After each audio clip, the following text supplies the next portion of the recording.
Classical Chinese civilization, again, I'm going to have to rely on this map right here. Chinese civilization took place primarily riverine cultures, once again, hydraulic civilizations along the Yellow or Huangnu River or the Yangtze to the south. The northern region is more continental. It is drier. It gets its rain in the wintertime. And grain, barley and millet grain was produced up in here. Again, the Chinese probably figured this out on their own, and there is evidence of grain production, I think now as early as like 12,000 BC. The Yangtze is more sort of tropical, subtropical. It's wetter, it's more humid, and in this area is where they devised rice production as a technology, possibly somewhere along this coast of Southeast Asia. Rice production has a number of steps. It requires a lot of water and these rice paddies, very labor intensive, but it can produce something like 4 or 5 times the nutrition per square meter than other forms of agricultural production can produce. And so rice production is sort of highly intense and able to sustain larger populations in a concentrated locality as a result. And rice became the dominant sort of food substance for subsistence.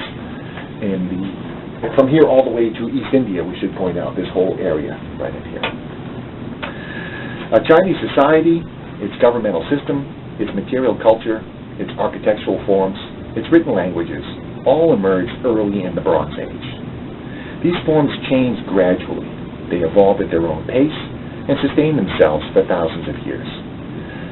Consistency is possibly the defining term of the Chinese civilization.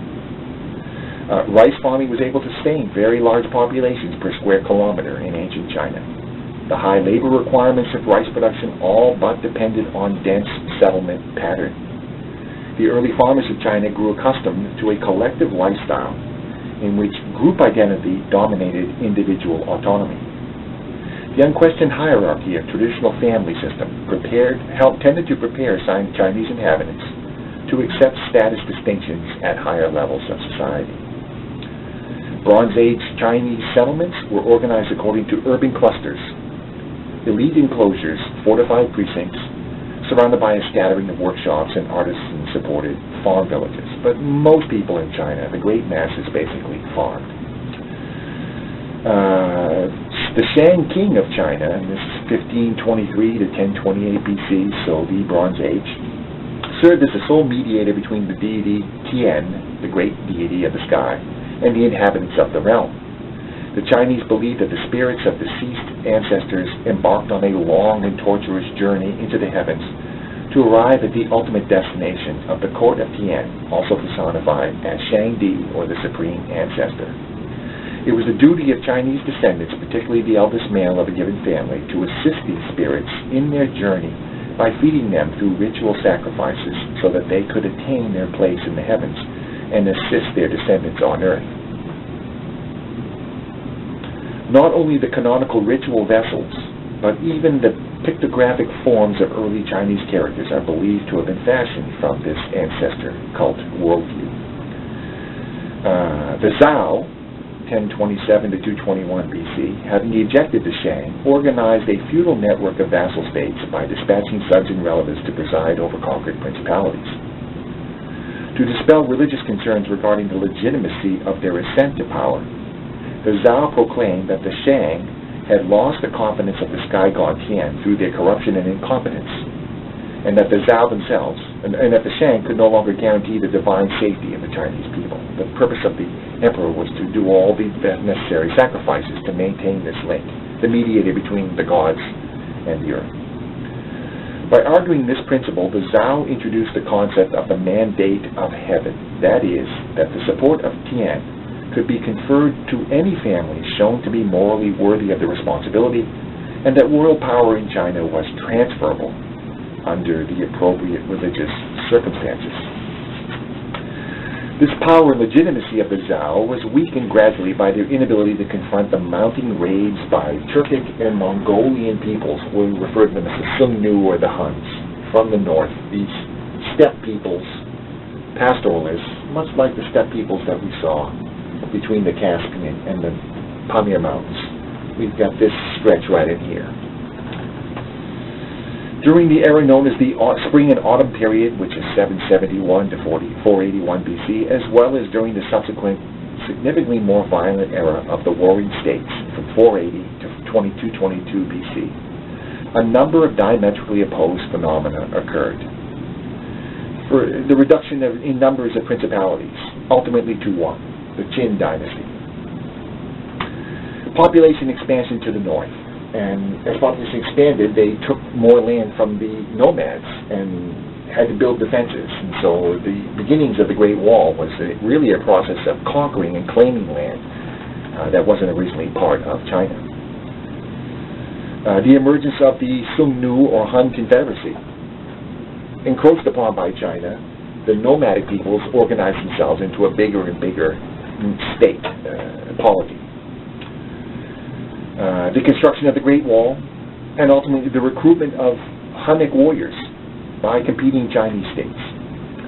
Forced redistribution of land and wealth during this era gradually replaced the ancient Chinese aristocracy with a newly emerging gentry-based ruling class. It was during this period of troubles that different ideological points of view came out. The great schools of Chinese philosophy, the 1,000 schools, the 100 schools is what they're referred to, but we have the school of Confucianism, which is somewhat like Stoicism. You must apply yourself. You must abide by the established relationships, ruler-subject, husband-wife, and so on. And that respect for this order, hierarchy, is what prevents warfare from breaking out.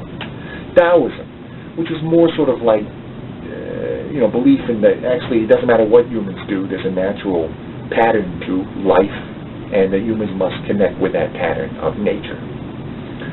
And legalism. Legalism is sort of a discontented view of the chaos and anarchy of the period of the Warring States, in which certain thinkers start to say that there was the need for absolute control by a leader because the Chinese masses won't obey except they shouldn't think, they should simply be told what to do. So legalism gave the Han Dynasty ultimately the autocratic authority necessary to govern China.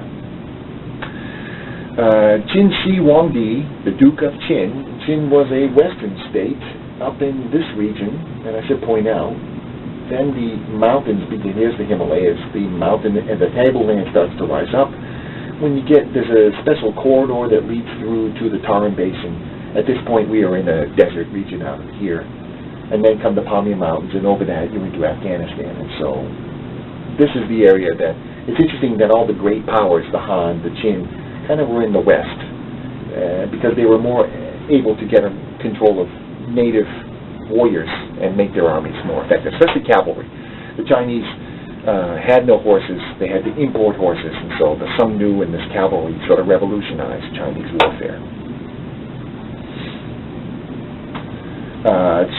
Qin Shi Huangdi successfully transformed China from a cluster of squabbling feudal states into a unified bureaucratic empire. He did it authoritatively, violently, suppressing everybody, and a bit of a megalomaniac and paranoid as well, as you can read in the textbook. He was succeeded by the Han Dynasty from 202 BC to 220 AD. There's the early Han and the later Han dynasties. The Han turned for leadership to the assistance of Confucian scholars recruited from the emerging gentry class. The implementation of state-sponsored examinations guaranteed a steady stream of Confucian chunsu, or educated gentlemen, into the cadres of the imperial bureaucracy. By carefully distributing estates to subordinate branches of the family, the gentry class was able to sustain itself in Chinese hierarchy really until early modern times. This is the basis, control of the land by these extended families, that one branch of the family would go into the bureaucracy and the other branches would control agriculture at the local level and sustain the entire family. If one branch, the political branch, became, let's say, discredited in some way, the rest of the family could survive, and within a generation or so, they'd be, through the educational system, putting up new bureaucrats into the government. In 1 AD, the Han Dynasty census recorded some 57 million inhabitants living within the boundaries of the empire. Throughout the era of the Han Dynasty, the main focus of Chinese military adventures was the enduring threat of the Xiongnu, or the Huns, to the north. at an estimated population of 2 million, 57 million versus 2 million. The Han Dynasty successfully broke the unity of the Sung-Nu Confederacy in 51 BC and purchased itself a brief era of frontier security. The logistical requirements for these military operations caused the dynasty to develop extended transport capacity to the remote Tarim Basin over here. Part of what happened was the Chinese first tried to accommodate the Huns by giving them tribute.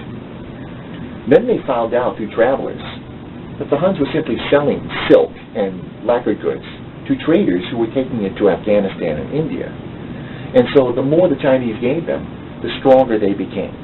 And what the Chinese realized is they need to go into the Tarim Basin, cut the Huns off from this trading element that connected them, and then they would be isolated and couldn't draw wealth. So by giving tribute to the Huns, they only made them stronger, and they decided, let's cut out the middleman and let's control this trade ourselves. But it's important to stress that the Chinese saw this whole trade to the west as a component to controlling the nomads to the north.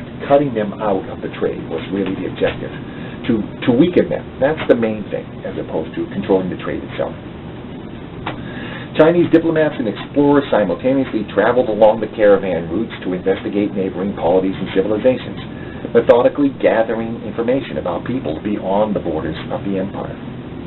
Ultimately, the expense of these endeavors, especially shipping out supplies, we hear that they would stockpile supplies for 5 years before they would conduct these military operations, taxed the Chinese population beyond its abilities.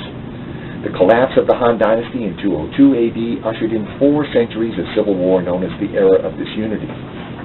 Newly organized nomadic confederacies of the Huns and the Toba from Korea emerged as threats in the northwest and the northeast, respectively. In the 4th century AD, these peoples invaded the Chinese heartland in a decisive manner. Careful attention to detail and loyal adherence to the hierarchy enabled the Chinese to overcome difficulties of distance and topography, to assemble a unified empire, and to project force into far distant regions.